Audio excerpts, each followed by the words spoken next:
I'm Naked and Broke. Welcome back. Today I have a pretty exciting one I've been looking forward to. Calligrapher, a letterer, and an abstract artist. She's also an IG homie of mine. We go back and forth, top it up. Chloe Joy, welcome to the show, Chloe. Thank you so much for having me. I'm excited. I have to say, I really love your penmanship. Just like seeing your work on the gram, like the calligraphy stuff, it's so elegant and beautiful. I just like watching the video. I kind of like that because I feel like as an artist, for me, that's something I'm lacking. It's the penmanship, so it's always nice and elegant to see other artists who have other skills in lettering that you could appreciate. But I also really appreciate seeing your abstract paintings as well, like those like process videos or like mixing of the paint and stuff.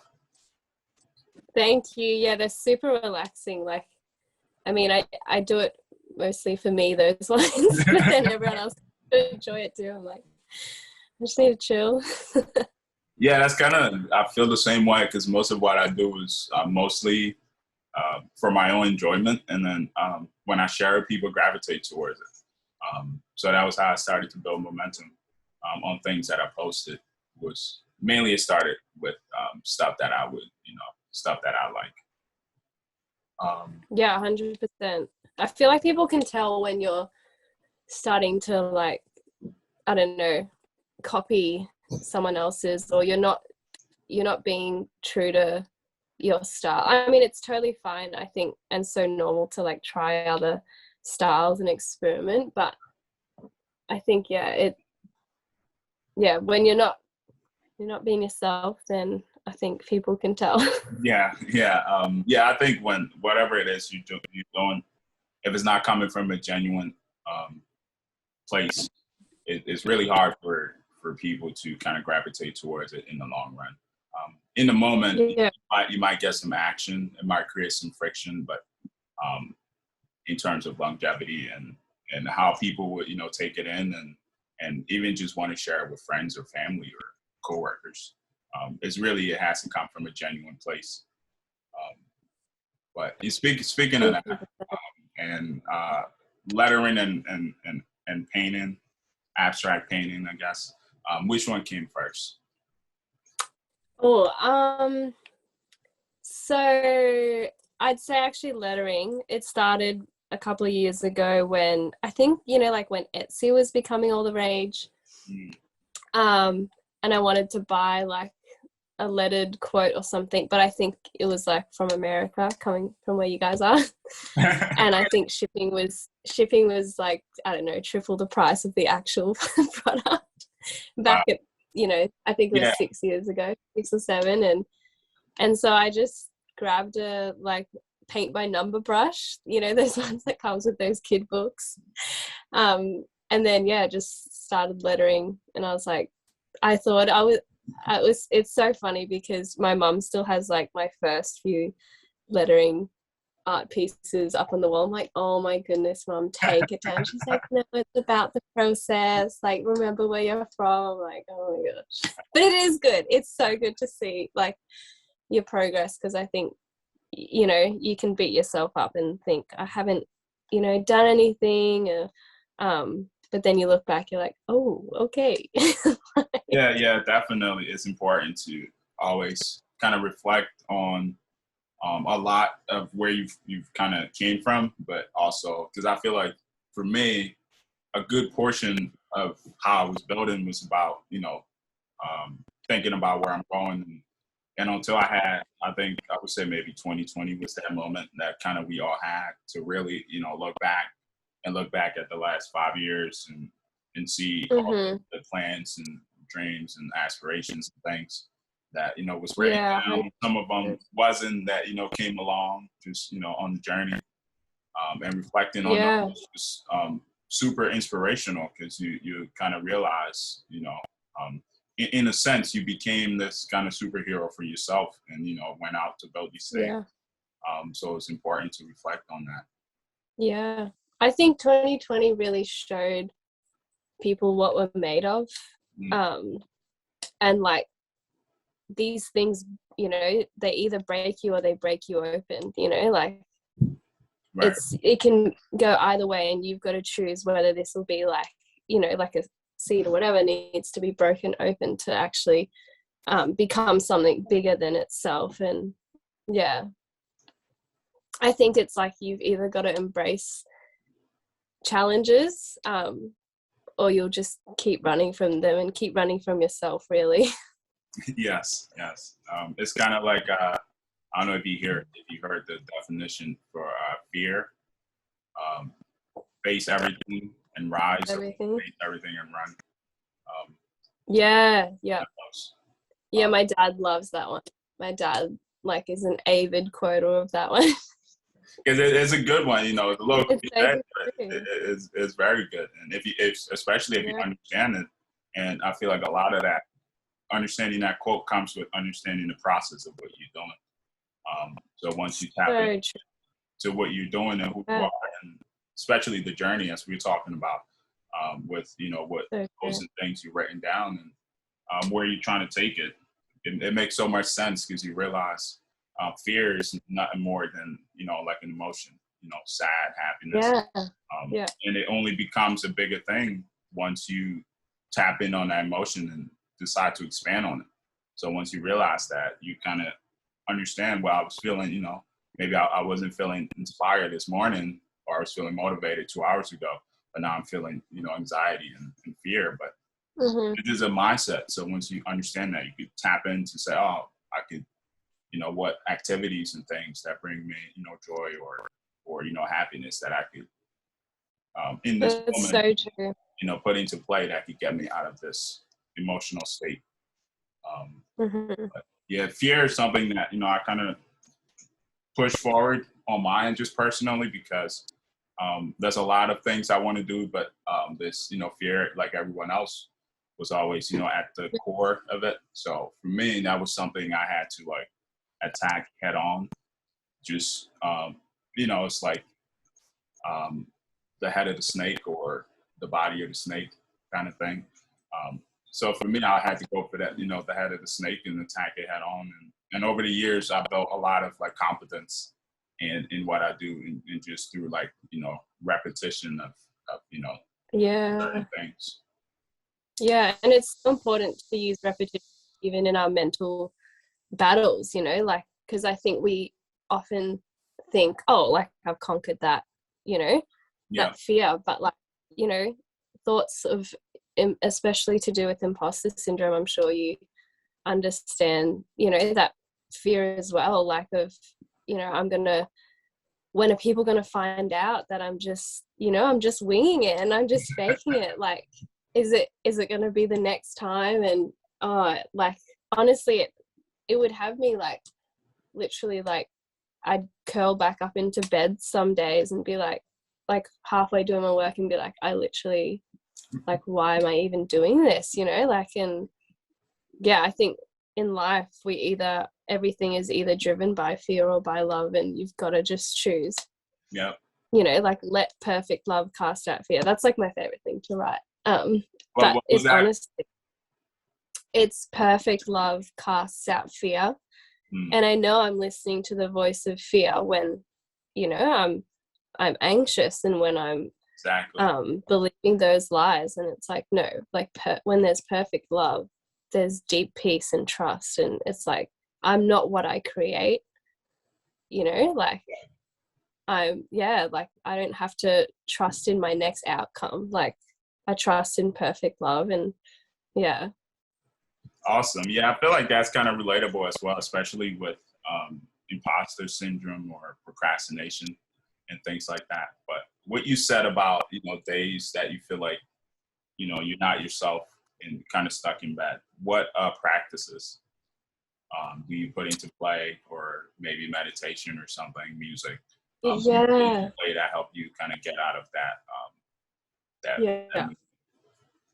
Actually, there was this one time I did this thing, and I actually need to do it again. And now I'm like, that was actually so effective. I actually switched on my camera on my phone and I started videoing myself, and I was like, Chloe, I know you're feeling like you're not good enough and you feel this way often, but I just want to remind you, like, yeah. And I just started reminding myself of truth and how loved I was regardless, like, of anything else I ever do. And by the end of it, I was just smiling and laughing, and I was like, okay, let's go, like, we can do this. But yeah, another thing is obviously getting some food, because sometimes you know, you're probably hangry, or like just doing some push-ups or something, getting some movement in, or just a change of scenery, like, Yeah. you know, it's so good, like getting some fresh air, just getting some fresh perspective, because, you know, as we all know, staring at a screen or something for too long just does your head in. And yeah, that is true. With creatives, we tend to, whether you're, you know, you're someone who sketch a lot, or you know, work on the computer a lot of the creative process is up here in the head. And so a lot of our time, even when we're in the creative process of designing, or you know, whatever other creativity that you do, it's, you get stuck in the mind frame of, you know, I got to power through and get through. But in the reality, when you get to that creative block, at times you might just, like you're saying, might just need to do a few push-ups, or walk, or you know, go grab something to eat. You know, that or usually talk to a friend. Oh yeah, definitely. And laugh at something. Yeah, like, I think it's all about, you know, like, tension and release, just like music, you know what I mean? Like, there's always you've got to have releases, and often that does come in the form of creativity. But yeah, like I said, doing push-ups, but also mental push-ups, you know, it's like, I think you guys were saying that. Yes, I took that from your, I was like, whoa, that was such so a good awesome. Oh, that was so helpful. When you sent me that image of the notes, that was so awesome looking at it, because I was remembering when I had sat down and wrote that entire that episode out, and your notes very similar to mine. So that was the part. I was like, that's really cool. That's really awesome. Yeah, no, that was so helpful. So thank you. But yeah, I think as well, like, in creating, I was listening to like a Seth Roden podcast. I don't know if you've heard of him, but he was just saying, like, it's a choice. But he's like, you know, all of us at one time of our life, at one point, have told a funny joke or found a solution to a problem. Like, we all have a choice to create, you know, whether it's with our words or with creating, you know, a home for people to come in, or space for someone to be listened to. But I think especially with that, like, you know, with drawing and with painting, it's like consistency. And even yesterday I was rushing out the door and I was like, I am going to sketch something for 10 seconds, and I'm going to journal for 10 seconds. And it was like, wow, that was easy. Like, yeah, you can do that. You know, I can do 10 seconds. Yeah, that's something I have to, like, remind myself at times, because like, sometimes you also brought up, like, you know, calling a friend when you're feeling stuck. That's usually my go-to, because I don't really get to chat with the homies on a regular basis as I would like to. And plus, as a creative, my schedule is, you know, all over. And most of my friends who aren't creatives tend to have a, you know, a job type schedule. And so whenever I could catch them, usually on a phone call, and usually we tap in on our week or month, or happenings and things. I always feel like that is kind of helpful, in the sense to just kind of break the pattern, whatever it is you're doing. And just saying, like, out loud the lie that you're listening to, you know, to someone else. Just and that itself can really break that power. Because sometimes all you really need to do is just hear your own voice out loud, and it's not really, you aren't relying on the person's opinion or their response. It's just, you just need to hear yourself kind of narrate the story in your head. But and singing as well. So like it activates like your ventral vagal nervous system. I don't know if you've heard about that, but it like no, I didn't know about that. But please speak. yeah, but actually like that I hope I get the terms right, but the ventral vagal nervous system like regulates your body so that it breathes optimally and digests optimally, and so things like, you know, singing and even gargling and, you know, movement actually activate it and helps your body to calm down. Awesome. Nah, I didn't know that. But I guess I do sing a lot in the studio, so Oh, I guess I've been nice. doing something right. Speaking of What song, have you been what have you been singing right now? Like what did you wake up, you know, sometimes you wake up with a song in your head. What did you wake up with? what did I wake up with today? I woke up and I threw on as an artist called CEO at business.net. It's awesome. And Okay. I was bumping what is it called? One is Hot Mess, which is awesome. It's like an instrumental, but a beat type music. And what was the other one? The other one was Buttercup. It's from this album 2020. But I just like how he's like a non-traditional musician. Even like the name CEO at business.net. But that was this morning, and then some West Coast rap music. An artist called Les, LES, but the S is like a dollar sign. So listening to. Okay. I'm looking these up now. But if I had to, like, on a day where I have to, you know, get in sync or, you know, get into my mood or whatever, my usually go to is Sir Bobby Marley or Tom Kennedy, who's a rapper, or Larry June, who's another rapper. But these people are mostly, when I listen to them, it's because they kind of stimulate the mind and they talk about issues and, you know, either like societal issues or historical events, and or, you know, even just like self improvement, but even just like life lessons or that experience that they document in that music. It's what I listen to, and I see like the parallels in my work. So for me, it kind of helps when I work.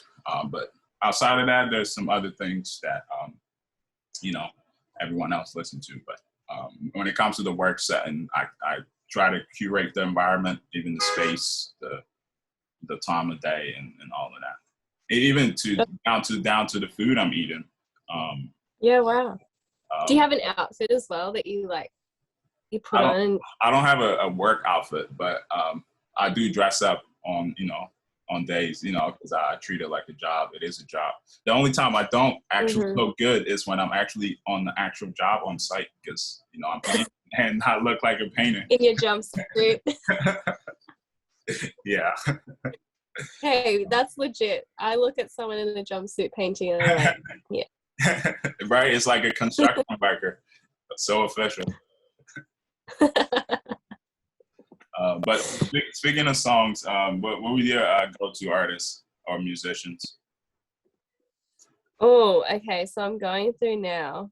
I feel like I always freeze up when people ask me, because I'm like, it literally goes from like, I don't know, from like Maggie Rogers to like Jacob Banks to, you know, I love like, what's it called? Like, I wouldn't say it's like EDM, but kind of. So like, it honestly just depends. Yeah, or like I was listening to Stephanie Gertzinger's album this morning. Been listening to this girl. Oh my gosh, there's this song called Golf on TV by this girl called Lennon Stella. But anyway, the lyrics are so funny, but it's like the most beautiful song, like lyrically and chords and the harmonies in it. But the words are like, it's talking about like how she's finally in like a relationship that's like steady and healthy, and the chorus goes like, some people want to switch it up, like just one love is isn't enough. And it's like a ballad, like it sounds very serious. And then the next line goes, and some people watch golf on TV, and neither of those things make sense to me. And it cracks me up because it's so true. I feel like when the golf is on TV, it reminds me of like when you've had a nap during summer as a kid and you wake up and like everyone's left the living room and they're all outside playing, but the golf is on TV and there's just the ball on the green rolling on its own. You're like what is going on right now? Like, yeah. And you hear the clapping like quietly and you're like, Mom, Dad? That's funny. Yeah. If you have to describe yourself or describe your feeling in weather forecasts, what would it be? Sunny, cloudy, et cetera. I'd say I'm mostly a pretty sunny person. I wasn't always. But I do live in the Sunshine State in Australia, in Queensland. So it actually helps your mood so much. But yeah, I think to be honest, growing up, I think I used to have like, and I think I still do, I have that, you know, like that sort of rainy day thinking.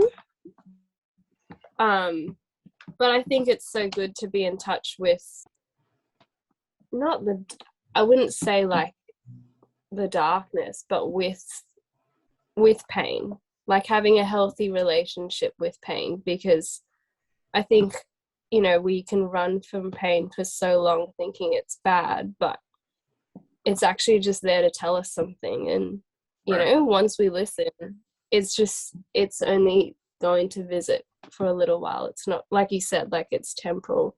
Yeah. So I think it's, you know, like we do need the 4 seasons. I would say, yeah, I'm mostly like a sunshiny person, but we do need the 4 seasons of life to grow and to, Definitely. You know, to lay dormant. Gotta lay dormant sometimes. I think especially if you're an artist, like you've got to go quiet for a little while and lay dormant so that you can be still and listen to what you're really saying. Yeah. And what you want to say, because there's so many voices these days. Yep, there is so many voices, so many platforms, so many influencers, very true, and creators. So it's hard for you to. I feel like if you're consuming so much of what's out there, you rarely consume any of yourself. So therefore you don't know necessarily who you are, and even in times of whether you're feeling, you know, cloudy or sunny or what it is, understanding how you feel in that moment and not necessarily carrying around the baggage, emotional baggage of, you know, other people's stress that maybe you consume in TV or saw in a magazine or, you know, any other things that's not yours. That because I feel like a lot of quote unquote pain that you're speaking to, a lot of it is mental and not much physical, because it's more of your consciousness trying to let you know you're supposed to be doing X, Y, and Z, but you're doing this, and eternally you feel that, you know, I'm supposed to be doing this, but maybe it's fear or it's, you know, anxiety or anything else that's holding you back, but internally, you know, I'm supposed to be doing this. The reason why I feel this way is because I'm not doing. Yeah. Oh, you're hitting me right where it hurts. Because I know for me, like often if I'm on Instagram late, just scrolling for hours, I'm numbing myself, and I'm like, I know that what I really need to do is go quiet and just write, or you know, or talk to God, or listen, you know, talk to a friend, like, but then, you know, like sometimes I'm like, nah, well, I just want to ignore it right now. Yeah, because in the moment, a lot of people don't realize, just like, you know, chatting or talking or like you were saying, having a moment to release and replenish. Um, there's another thing called solitude, and a lot of people don't realize Yeah. that's an actual thing that everyone needs. Yeah. So true. On a I day. only learnt solitude. Oh, sorry. Nah, go ahead. When did you learn solitude? Because I only learned how to be by myself, like maybe, I don't know, 4 years ago, and now I'm like, oh, I love Yeah, Saturday night. It's me, myself, and I, and just chilling at home. yeah. I would say like for me, I grew up with my grandmother, and I was like the youngest, and that was always, in a sense, was always kind of to the side. But being the youngest, you're always amongst it all because you have that luxury of doing extra, quote unquote, and not and getting away with it. So for me, I would say, I would say like, Oh, I know. I'm the second oldest of 9 and the youngest. Yeah. My parents are like in grandparent mode with him. yeah, No, you know how it goes. But yeah, I would say it started with that, but the real answer for me was when I was in college. I went to college. I went to school for soccer and art, and oh, I cool. remember soccer was, at the time, soccer and art went hand in hand. It was it was a 50-50, I guess, thing that it could have been either or. Even though soccer, I had a lot of injuries. Probably good. I've broken a lot of bones and injured Oh my god. a lot of body parts. But it's such a beautiful sport. If you love the sport, you love it, and Yeah. it's such a beautiful sport. And Mhm. that's something I played since I was a kid, and so playing in college was a dream. And I remember just chatting with my mentor, and he was telling me the reality of it is you can't really half-ass anything. You gotta make a decision between soccer and art, or Well, soccer and design. And I remember at the time I was like a sophomore, and it was such a hard thing to do. And until fast forward my senior year, finally dropped soccer. And part of the decision was not 100% up to me. It was like injuries and other things that eventually forced me to make that decision. But what came out of that was the focus level on art and the doors and connections and networks that open up, just because I was so focused on what I was doing, and yeah, wow. I wasn't spreading myself thin as far as what I was giving my focus, my time, and attention to. Wow. And that really helped me a lot in terms of just just finding my lane. But in terms of solitude, what was the breaking point for me was I remember one particular weekend, and usually you have to week their plans, and being on a sports team in college, that's a guarantee you there's some sort of happenings that you're going to be at some sort of function at the weekend. Mhm. So for me, it's like being on a sports team is usually what the soccer guys doing on the weekend. That's everyone already knows that.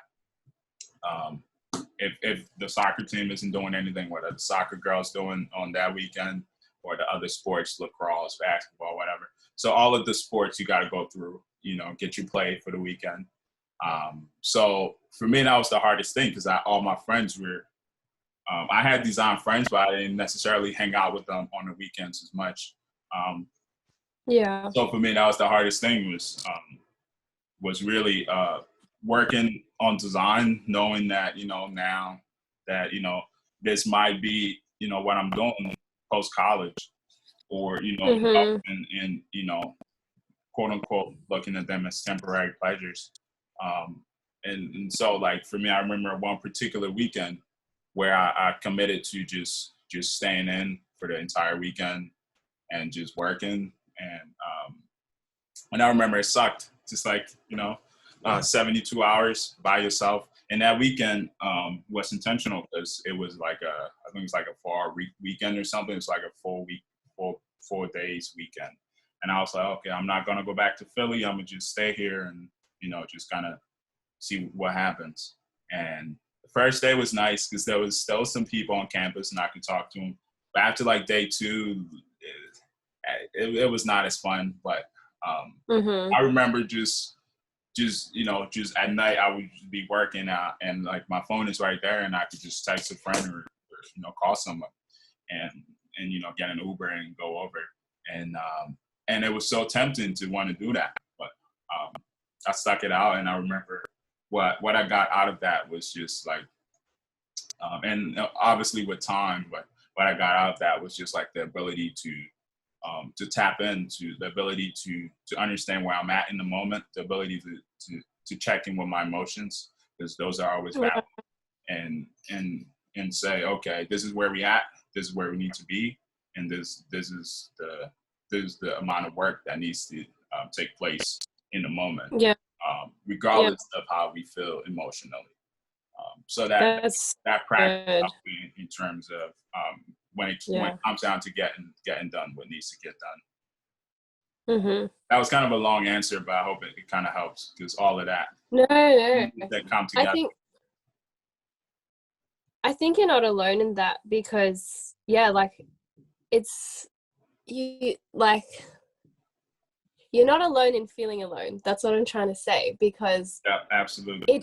It like I was saying to friends the past few weeks, like I actually just feel so alone. Like I feel like I just sit at home and I'm like, oh, what am I doing sometimes? So it's so helpful to have those friends around you, to build a community around you, like yourself, even across the world, but like that actually get it, that it's like, no, yes, you might be sitting at home working, but there's other people around the world like you, and we can all encourage each other. But I saw this quote the other day, and it was like, conquer yourself, conquer anybody. And it's just exactly what you're saying. Like, it's amazing that you had that mental strength to not go out with your friends, especially as in being in college or uni, as we say here, because like union, it's that in Australia.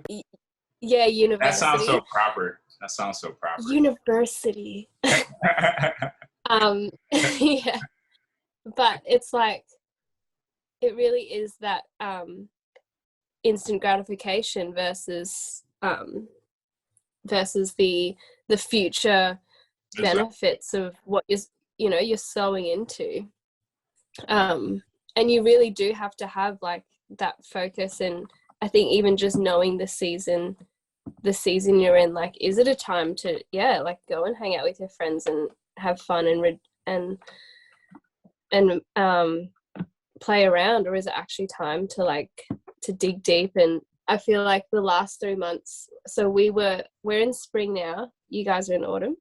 I think we're like 2 or 3 days. Okay, so are people getting their pumpkins out already? People that's like a business move, so it's been out since like August.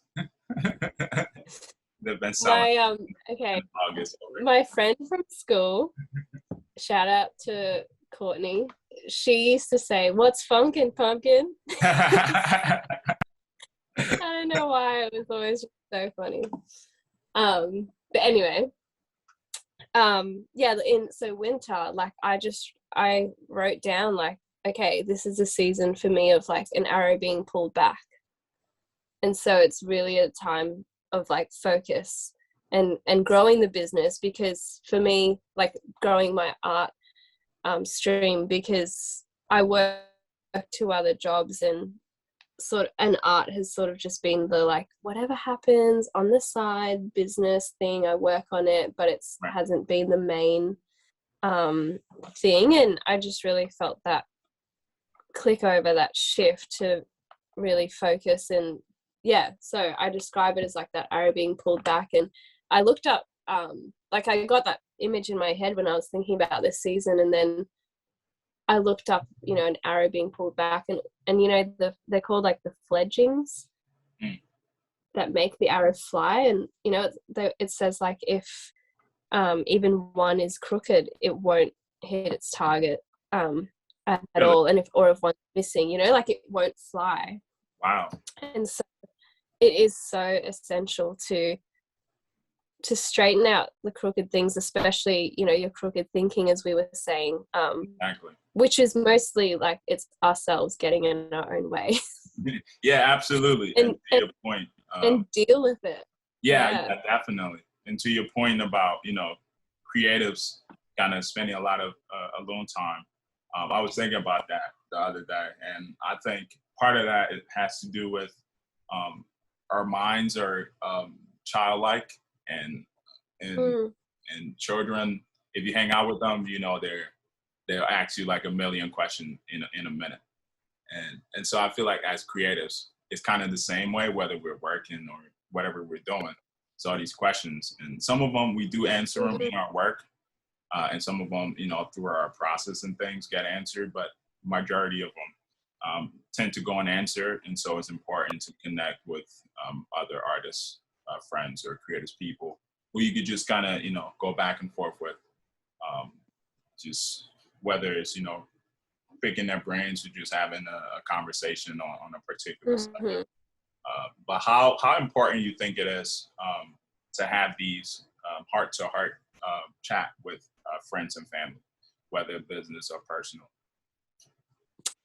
Oh, I think they're vital, because there's been countless times where I start processing with a close friend or with a family member, and you don't realize the depth of discouragement you've been in.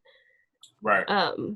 Yeah, like hearing someone else say, that is just absolute rubbish, and you think, oh no, I guess I've sort of almost become friends with this voice that's told me I suck for the past 10 years or whatever. It's like, yeah, I would never allow that. And I don't mean to like inject right now, but going back to your analogy with the arrow, those are the crooked things or crooked people that needs to be straightened out in order for you to hit your target. Yeah, and that proverb that says iron sharpens iron. Like we sharpen each other, and we all have blind spots that we we need pointing out. I mean, and if you're not open to that, then you can't grow. I have that quote. Sorry? The first half of that quote, I have that in my personal bio on my Instagram, but it says, "A liberated mind never makes you feel confined. Iron sharpens iron." Wow. Yeah. So cool. One of my favorite quotes as well. A liberated mind. Yeah. Liberated mind never makes you feel confined. Whoa. Yeah. Whoa, we need a beat for you to start rapping. Well, that's from a rapper. It's not mine personal, but okay. That was why I gravitated towards it, because the second half of that was iron sharpens iron. Okay. And never in my circle is a weak mind. It's actually by Stolly. Stolly is a rapper over. I think he's a West Coast rapper. Yeah, but it's funny because with the U.S. it's like an East Coast, West Coast, and now everything tends to like merge. So it's not as intense no more. But in terms of like traditions and this lifestyle, right. I'm on the East Coast, Philly, but I feel like as a person, my lifestyle is really a West Coast with, the beach and, the palm trees and all of that. So. Yeah, that's me. West Coast represent. West Coast represent. Are you a California girl at heart? Speaking of Cali, believe it or not, actually. It's funny that you said that. Cali was the dream. Cali was the destination out of college. And I had that opportunity to go out in the Bay Area in San Francisco, because I had a job out there. So I was out there for a week, and I just remember it being like crazy expensive. Oh, no. Yeah, it was such a reality check, because I was like, if I'm out here, even though the job is good and I'm getting paid probably 3 or 4 times what I would normally get paid in Philly coming out of college, it's still Mhm. a hassle because things are 3 times the price as they are, compared to Philly. And Yeah. I would go probably broke out here in 6 months. So I also had a job with or interview with Abercrombie and Fitch as well to go out there. So it was a lot of opportunities. And I was like, oh, Cali's. Yeah. And then I got there and I was like, wow, all this like fantasy and things, was actually, logistical things that need to come into play before it becomes Yeah. Right. reality. But yeah, But aren't you so always glad you yeah, about Cali. I feel like it's more of a went? dream rather than if I'm there, I'm like, hey, it's a place. But Yeah. I like how it sounds and how it feels in my head. Yeah. I think it's so important though to yeah, like you have a dream and you go for it, and even if you find out that it's not what you actually want, Yeah, because you'll always be, left wondering. exactly. But sorry, back to what you said, having conversations. Yeah, I think, and how important they are. It's funny because sometimes I'll be painting, and like some of my best paintings are when I'm like having this conversation with a friend and I'm not even thinking about what I'm doing, but it's like I'm processing to them and I'm processing on the Exactly. canvas, and then I look down and I'm like, oh, thank you. I like that. That's awesome. Yeah, but we as humans, we crave connection, and that's why we, social media, it's the cheap fix often. There's definitely true connection on there to an extent, but we crave to be seen and known, and that's why like conversations, especially when you're struggling, are essential, because I think it's when you're isolated, and that's when the lies get louder, and Right. it starts to become your reality, but when you have people around you, they're like, that is not real, or it feels real, but let me help you see clearer, then yeah, it helps you so much. Like, they bring truth that sets you free from that, and whereas if you're alone, you just start to believe it and succumb to it. Yeah, I feel like, for me, with those like hard conversations, whether with family or friends, my particular family is not necessarily, there's no one like design oriented in my family. So it's very, so like in terms of business, it's just like surface wise we talk about. So we don't go into like details. But family have always been Mm-hmm. supportive and things like that. My mom actually applied to my art high school for me because I was Oh, interested mama. and I had my sights set on another high school, and she was like, "You're doing art," and so shout out to moms everywhere. For I feel Yeah. like moms have like that recognition of that spark, but then at times Yes. tend to get in the way because they're very hands on, like all mothers. Um, but you got to appreciate them. Yeah. But with me, that conversation for me is so important because even my friends who are so close, they know if I'm doing something, I'm serious about it, and that's just how I am because I'm very particular about my time, and it all comes from that isolation time and just spending time in solitude and understanding what was for me and what isn't for me. And Mm-hmm. when it comes to my time, I'm very protective of what I allow to take it up. That's Just like so like good. we were speaking earlier, my days are really full today, and so just like thinking about stuff like that, I'm like, okay, what it is that I could allow you know to be in my circle, or even be in my Mm-hmm. immediate circle as well, because Yeah. it's either what you allowed is adding value or it's taking away value. So because 100%. that's just how it works, and it works the same for people. People in your circle is either adding value or taking value Yeah. away from you. And Yeah. there's a fact that says you make about $4,000 to $5,000 a year, just between your closest friends. So for me, I'm always talking about money with my friends because it's very important. One of those things that tends to go unnoticed, but should be talked about. Like, like you check in with a friend on, how you doing today, socially or emotionally or work-wise, money-wise, how are you doing money-wise? What can we, more importantly, what I talk to my friends about is what can we build together? How can we make money together? Because money is freedom, and it allows you to do what it is you want to do.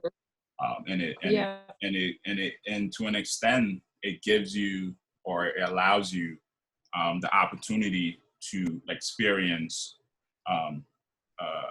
escapism in a way.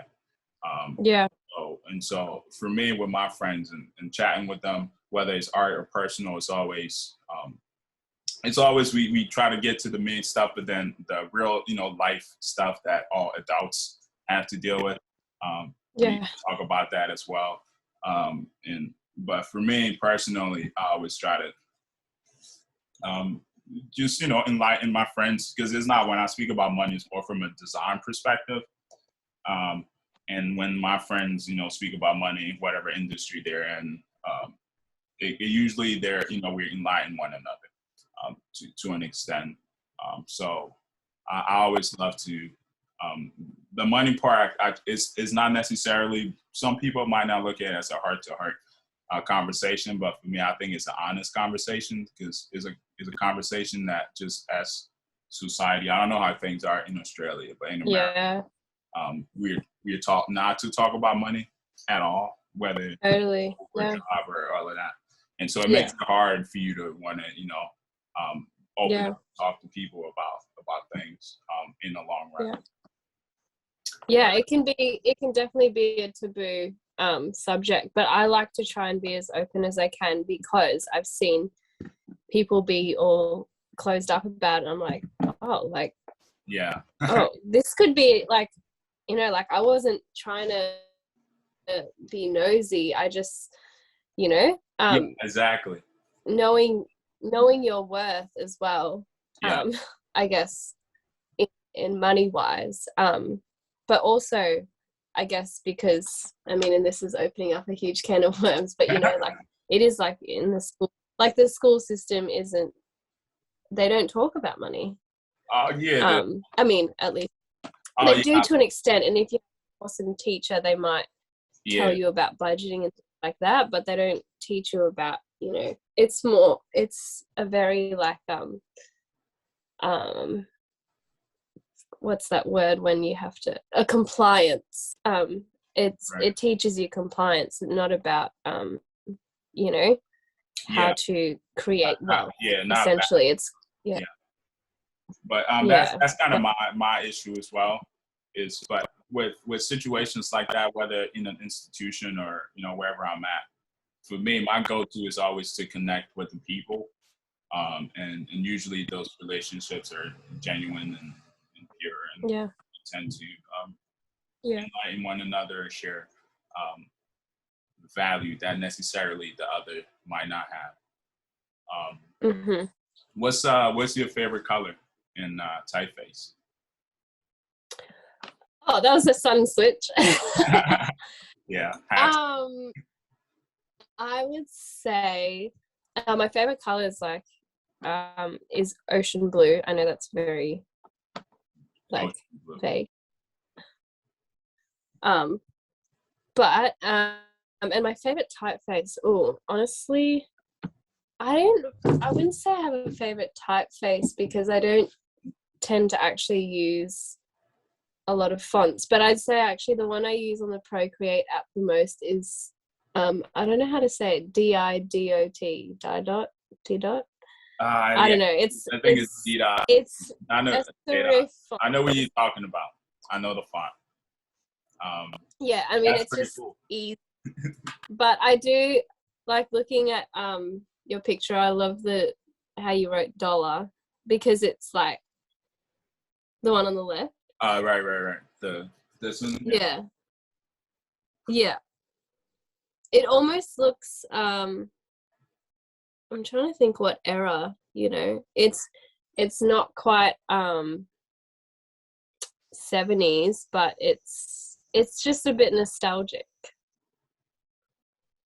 I don't know why. Hopefully it comes to you. Yeah. Do you have one as well? $1? Nah. Actually, so my favorite color is actually blue, but I like every color that's blue, and every shade of blue. I don't know. I think it was weird because it felt like it was like a generic guy thing. Were you showing me something? Yeah. Which blue shade do you? I see you trying to get me probably the butterfly that's like the second from the left, the second one. Yep, that one. Oh yeah, yeah. Yeah. But as far as blue, as far as blue, just I just like just like the color in terms of what it is and what it means, what it represents. I think blue is like trust, reliability, balance, and all of that. But yeah, just in terms of what the color is emotionally, how it makes me feel. Yeah. But I like every shade of blue. I just painted the wall, one side of my wall, dark blue actually. Right, like. Oh really? Yeah. That's cool. I haven't painted my wall up here, but my wall back in Melbourne, where my family lives, is like an aqua blue. Awesome. It's more of an ocean blue. Yeah. Awesome. But I wanted to quickly comment as well about what you're saying with talking about your friends. Is that okay? Going back. Yeah. Absolutely. Yeah. The reason why the show is emotionally everywhere is because of interest and as a person, as a creative. I'm thinking of creatives listening to this tend to get bored a lot. So in terms of where the chart is and all of that, got to be all over it. No. I think it's so important to talk with your friends about money because we're all raised so differently. And it's good to hear other people's values about it. Because some people think it's normal to, I don't know, get a personal loan out to keep up your lifestyle. And, some people, it's normal to put away like 80% of their in savings but yeah, I think it's so essential to have, friends around you that you aspire to also be like, because, that quote that says, show me your friends and I'll show you your future. Like I can't agree with that more, just even from the past few years. Different people in and out of your life and you realize, wow, like you really do become like the people that you hang out with without even trying. You start to laugh like them. It's funny that you said that. Show me your friends and I'll show you your future. When I was a kid, just being me and just getting in trouble, my grandmother always used to tell me to be really selective with my friends, and what she used to say was, show me your friends and I'll tell you your character.